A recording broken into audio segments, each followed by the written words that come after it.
নমস্কার বন্ধুরা, homemade food by Pinki আমার চ্যানেলে আপনাদের স্বাগত। আজকে আমি দুটো রেসিপি নিয়ে চলে এসেছি। ডবল কুসুমের ডিম নিয়ে এসেছি। ডিমগুলো দেখুন বন্ধুরা, কত বড় বড় ডিমগুলো একদম। এই ডিমের ঝাল হবে আর হবে কচুর শাক চিংড়ি মাছ দিয়ে। ডিমটা সিদ্ধ করব, তার জন্য আমি কড়াইতে জল নিয়ে নিয়েছি। এবার ডিমগুলো কড়াইতে দিয়ে দিচ্ছি।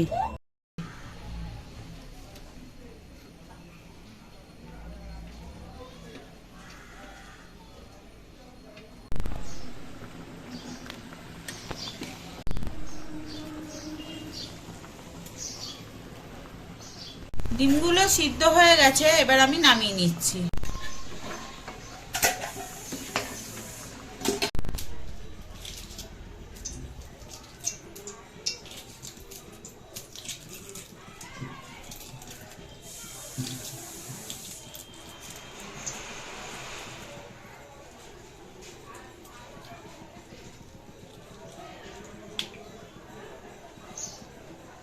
এই যে এখানে একটা কুসুম আর এখানে একটা কুসুম।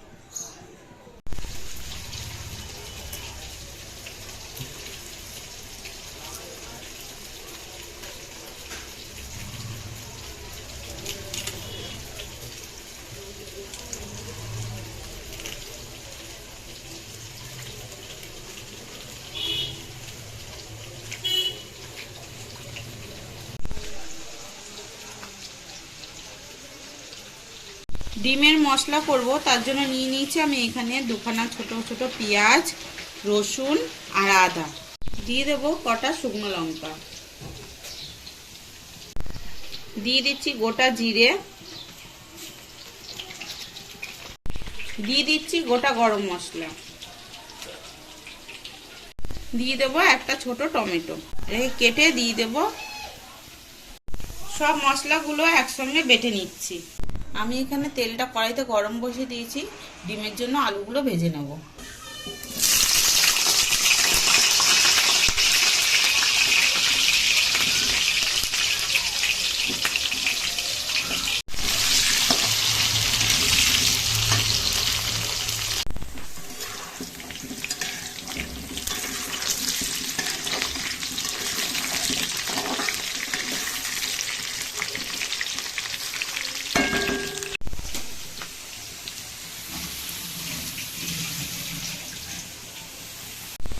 আলুগুলো লাল লাল করে ভাজা হয়ে গেছে, এবার আমরা তুলে নিচ্ছি।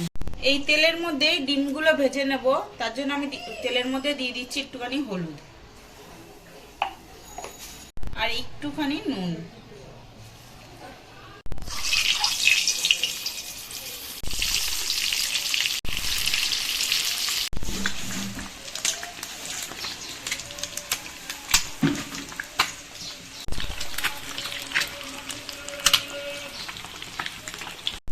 ডিমগুলো ভাজা হয়ে গেছে, এবার আমি তুলে নিচ্ছি।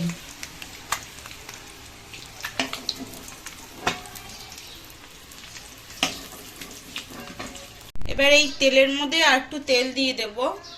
ডিমের মশলাটা কষানোর জন্য দিয়ে দিচ্ছি একটু তেল। এবার দিয়ে দেবো বেটে রাখা মশলাটা।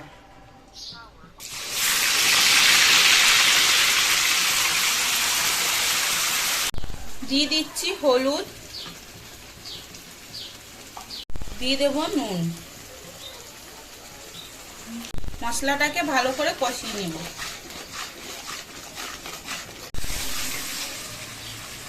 এবার দিয়ে দেব মশলা বাটা যে জলটা ছিল এটা।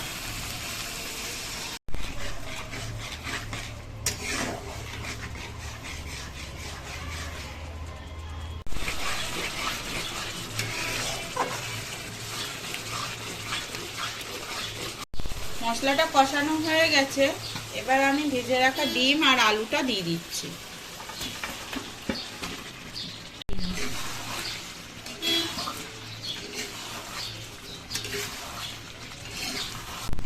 ডিম আলুগুলো ভালো করে কষিয়ে নিচ্ছি।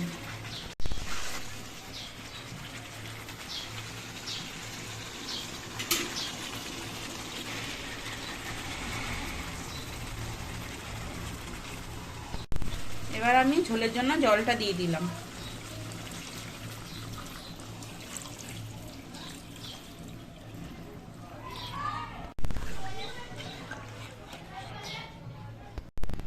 ঝোলটা ফুটবে, ডিমের ঝোলটা হোক, ততক্ষণ আমরা ঢাকা দিয়ে রেখে দিচ্ছি।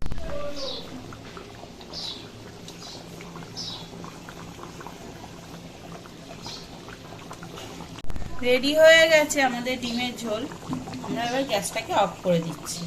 এখানে আমরা কচুর শাকগুলো কেটে ধুয়ে নিয়েছি আর একটা বড় গামলার মধ্যে সিদ্ধ বসিয়ে দিয়েছি। কচুর শাকটা কতটা ছিল দেখুন, এবার ওটা সিদ্ধ হয়ে অনেকটা কম হয়ে গেছে, আর একটু সিদ্ধ হবে। আমরা ঢাকা দিয়ে আবার একটু রেখে দেবো। কচুগুলো সিদ্ধ হয়ে গেছে, এবার আমি নামিয়ে জল ঝরিয়ে নেব। এখানে আমরা কচুর শাকটা বানাবো, তার জন্য কড়াইতে দিয়ে দিচ্ছি তেল। তেলটা গরম হয়ে গেছে, এবার আমি তেলের মধ্যে দিয়ে দেব কেটে রাখা পেঁয়াজ, কাঁচা লঙ্কা, রসুন।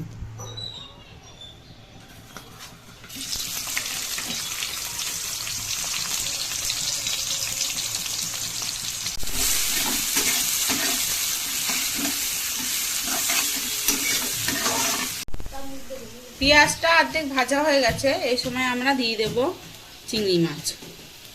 চিংড়ি মাছটা আমরা আগে থেকে ধুয়ে পরিষ্কার করে নিয়েছিলাম।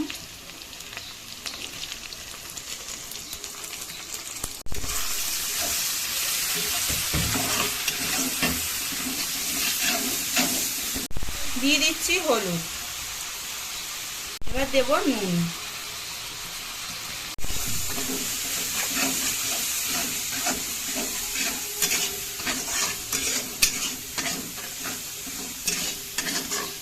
এবার আমি দিয়ে দিচ্ছি সিদ্ধ করা কচুটা।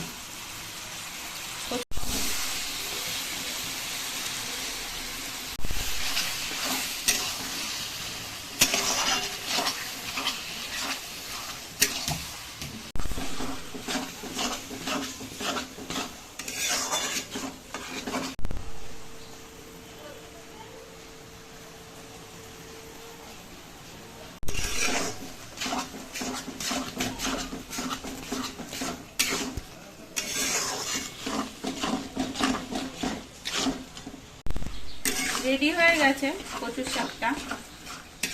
এবার আমি সামান্য একটু চিনি দিয়ে দেবো, এর মধ্যে দিয়ে দিচ্ছি সামান্য একটু চিনি।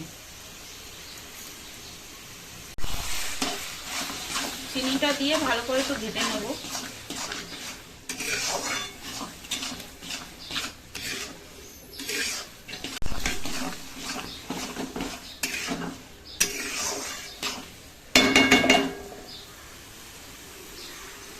রেডি হয়ে গেছে কচু শাকটা, এবার আমরা গ্যাসটা অফ করে দিচ্ছি।